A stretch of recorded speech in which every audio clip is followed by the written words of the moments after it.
The life of a humble priest mysteriously changes. Suddenly, wealthy beyond words, he plunges into the occult in a dark world of secret societies and murder. The strange monuments he built in life and his cryptic final confession spark controversy to this day. In search of his secret, we travel to a bizarre church.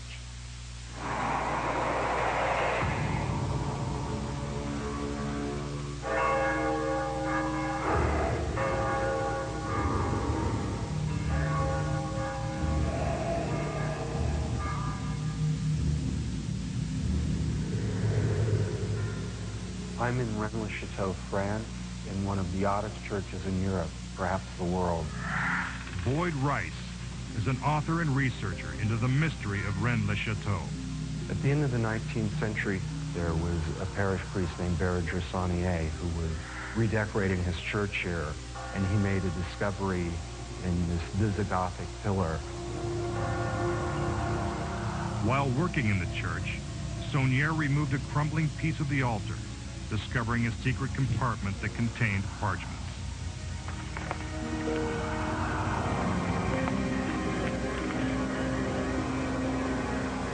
Whatever Saunier discovered here was something very shocking. It was something incredibly shattering to his own belief system as a man who had been raised a devout Catholic and trained in the priesthood.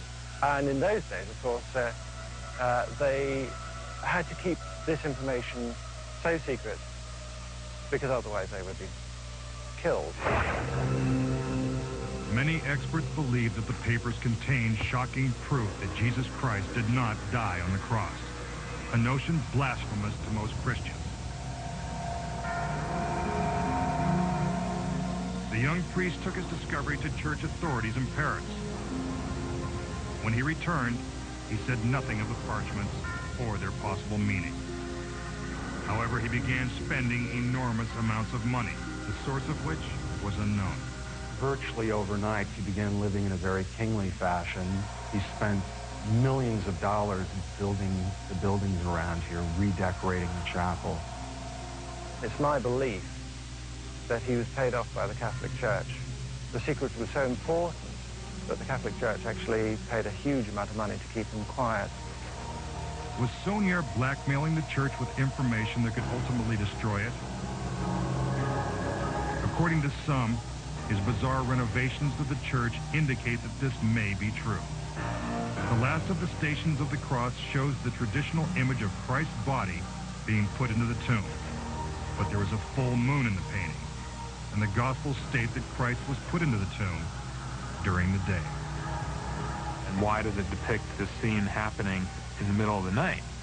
Is it that someone is spiriting Jesus' body out of the tomb because he, in fact, is not dead yet? If Jesus Christ did not die on the cross, the key to what he did with the rest of his life lies in the figure of Mary Magdalene. She was a devoted follower of Christ, but some believe they may have had a more intimate relationship.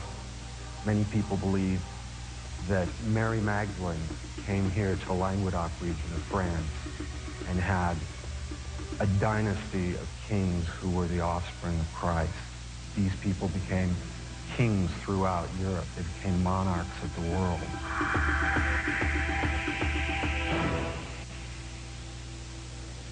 If his bloodline existed today, well, wouldn't that be the real authority, the real Christian church?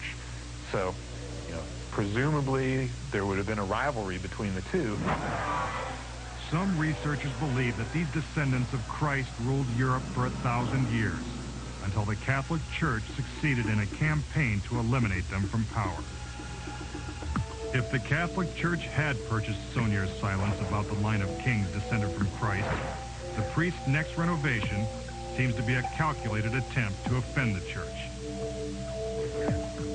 According to Boyd Rice, this very strange statue beside the main altar projects the image of Christ as a father, holding his own baby, suggesting that this child was the beginning of his royal dynasty. He knew that it was too much for people at that time to understand. He was playing a game where people in the future, with more open minds, could click into the symbolism. The secret that Saunière kept hidden seemed to undermine his faith. When we come back, Father Saunière plunges into the world of the occult.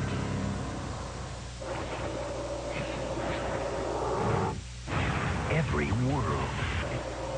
A French priest finds an ancient scroll hidden in this church. What was the shocking truth behind his discovery? Had Jesus Christ survived the crucifixion and fathered a royal dynasty? It seems that Father Béranger Saunière's discovery led him to lose his faith, and he began to deny his priestly vows by immersing himself in the occult.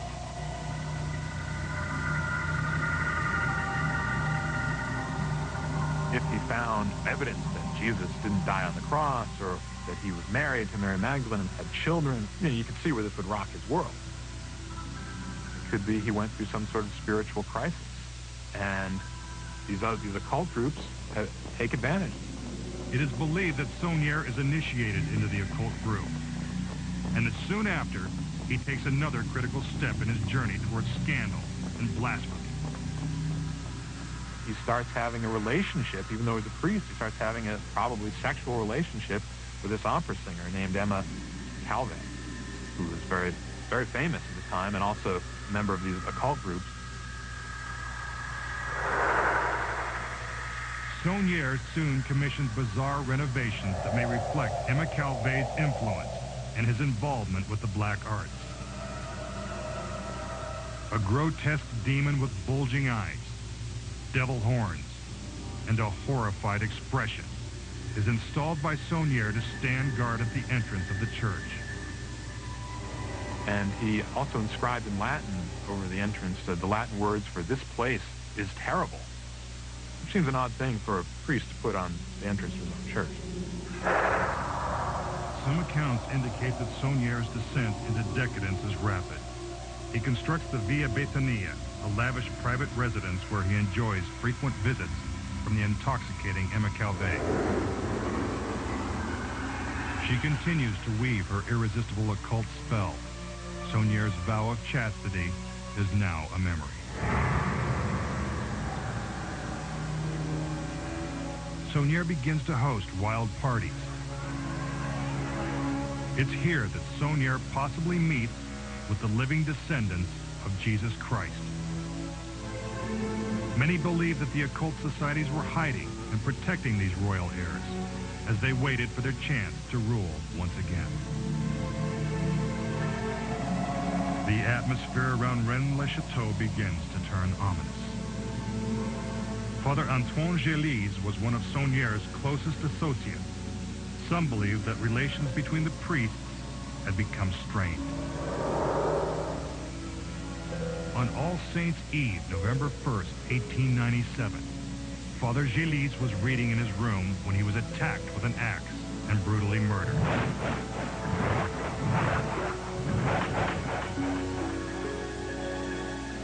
In a ritual practice common to those trained by the church, the assassin folded the dead priest's arms across his chest. A veil of suspicion fell over Saunière. The murder would remain unsolved. After the murder of Father Gélis, Saunière begins to spend more time alone, and he builds one of his last projects. On the edge of a cliff, he constructs the Tower of Magdalene. And it is in this tower on the 17th of January, 1917, that Saunière is paid a visit by two strangers.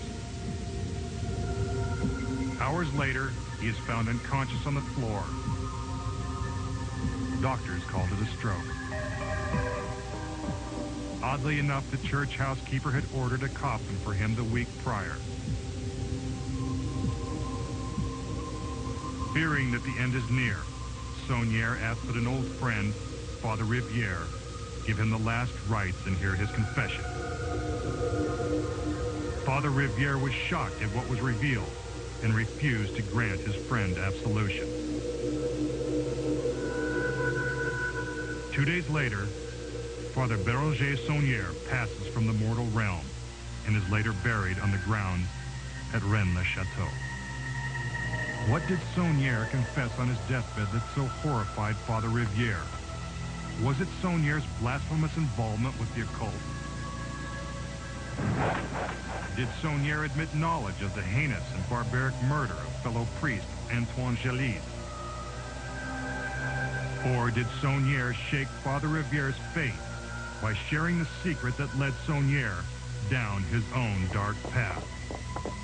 When Béranger Saunière slipped into the deathly silence of the grave, he left no answers, only clues that continue to haunt many whom are in search of the mystery of Rennes-le-Chateau.